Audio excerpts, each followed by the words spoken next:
Hi everybody, welcome back to my channel. If you're new, welcome. But I've been telling my story. The Lord led me to create this channel and tell my story. If you've been a Christian for any length of time, you have more than one testimony. It's not just one bang, I'm a Christian and that's it. So the Lord has brought me through a lot, and I am moving in. I need to talk about the building of our house. That is where the God intervened in our lives and provided for us in such an awesome way. It's very short, so I thought maybe I should mention that first because of the time frame of it. Took place right after the church lady of us building our house.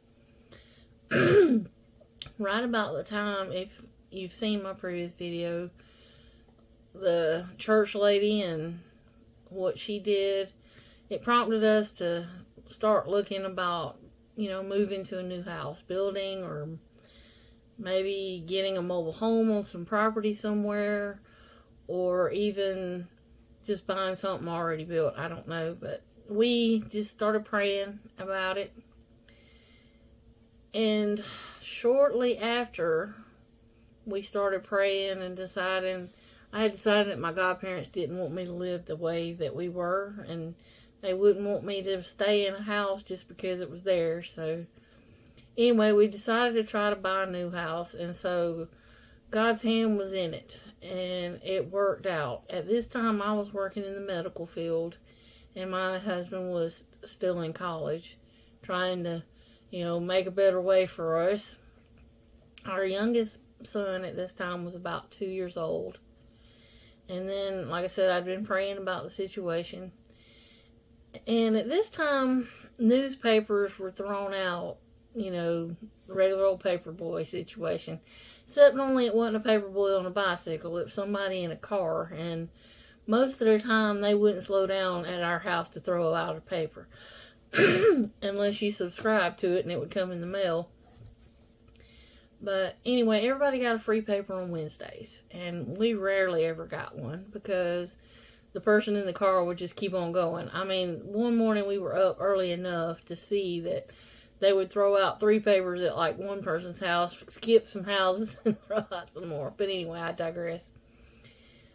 On one of the rare occasions, we finally got the newspaper in our yard, and I opened it, and there was an ad in there for some land for sale, owner finance land.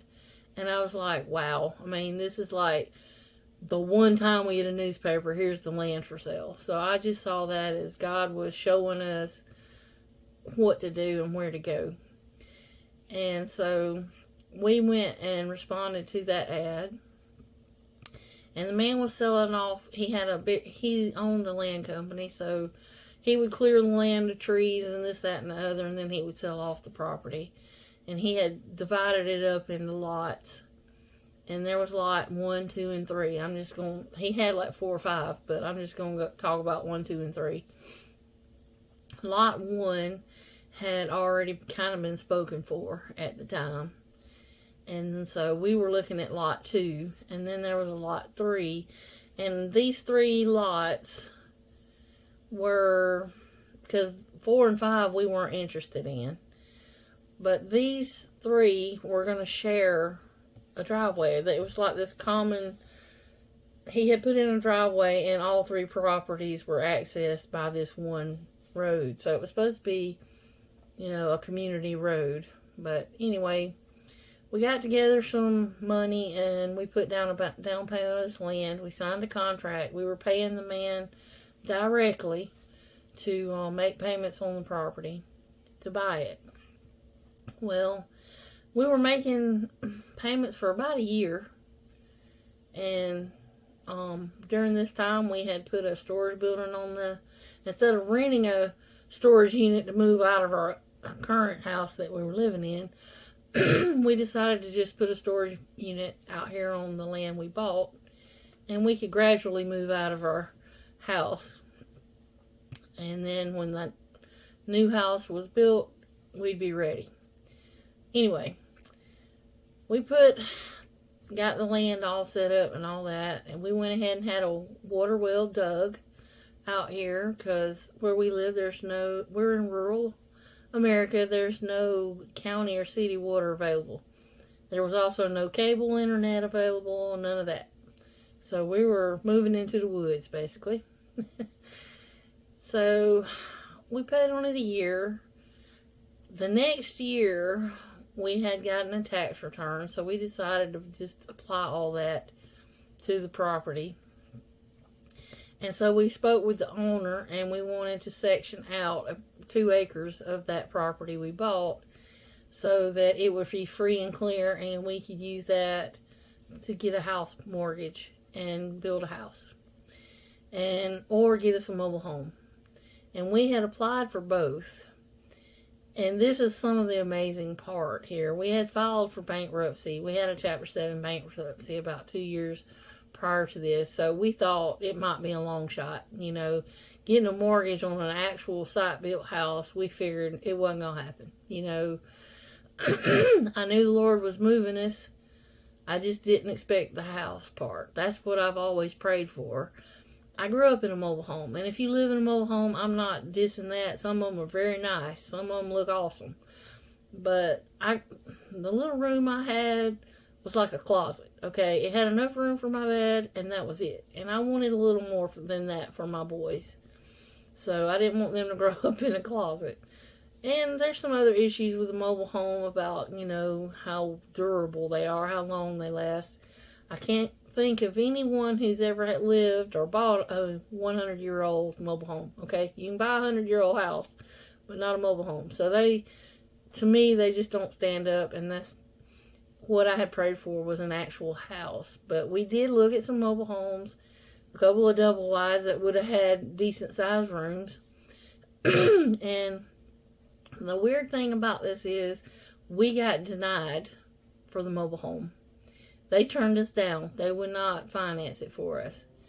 But the mortgage company would.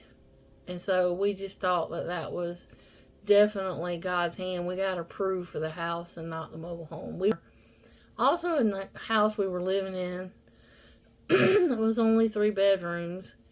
And I had a lot of sewing stuff and crafting stuff. And I wanted, wherever we moved to, I wanted an extra room. I didn't care if it was small, but I wanted an extra room I could put all my sewing things in. It kind of annoyed my husband a little bit, having that stuff around the house. So I was like, we get a 4-bedroom, and so that's what we were able to do. When we went to pick out the house to build, the house plans, we were able to get a 4-bedroom. And it's not the 4-bedroom we really wanted the most, the dream house, but it's fit our needs, and we were grateful for that. So, now there were some other challenges with this. That lot 1 I mentioned that had already had claims on it, well, the lady buying it, keep in mind now, we had already paid all our money and was making payments. This woman decided she wanted to own that driveway that was supposed to be for everybody to use. And for whatever reason, the man selling the house went along with it and included that in her survey. So that put us in a position where our property was now landlocked, and we had to have an easement right to drive on her driveway to get to our house or our home property. And so he put it in her contract in order for her to buy the land that she had to give us easement. So as far as the land was concerned, we had an easement and there was no issues. But, excuse me, the mortgage company wanted something in writing on their side. So the land was surveyed yet again, got the 2 acres, and the mortgage company had it approved, but in all that, there's a deadline. You have to sign by a certain time or it expires, and then you'd have to reapply and start all over again. So we had a deadline to deal with, and this woman was being very, very difficult. She did not want to give us the easement rights. And so here we were already paying for this. We were stuck. It ain't like we could just walk away. We were already committed. So the man that owned the property fought with her on every end, And she finally gave in and signed the paper so that we could get our house started being built. So the devil, the Lord put us here, but the devil was trying to stop it. I mean, in every way. We've had nothing but problems with this neighbor since. She had 3 children, and her youngest is a son, and he made all kinds. They beat our mailbox flat. They would go through our mail, and I used to get Christian music through the mail. And back then it was CDs. Now everything's a download, but anyway, I guess he didn't like Christian music, so he didn't steal those, but our mail was open all the time. They knocked a hole in our shed with a machete, so we had to fix that. When we went to put up our fence, they tried to set our fence posts on fire, and this is another amazing thing.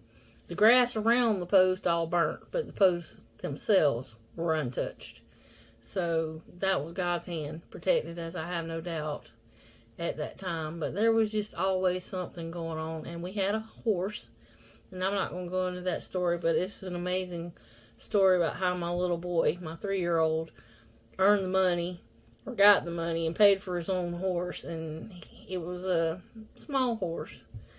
And so we had him fenced up out here for our son, and this neighbor ended up poisoning our horse with antifreeze. And we know he did it because, ironically, this boy was dating, well, his sister was dating one of my cousins, and they all went to my mother's house, of all things, and was bragging about killing this horse. And I could have pressed charges, but I didn't think my mother would go to court and testify, so we just let it go. And I just kept thinking about that scripture, vengeance belongs to the Lord. So we just waited and left it alone. And we've tried not to retaliate. We didn't want a big Hatfield and McCoy thing out here.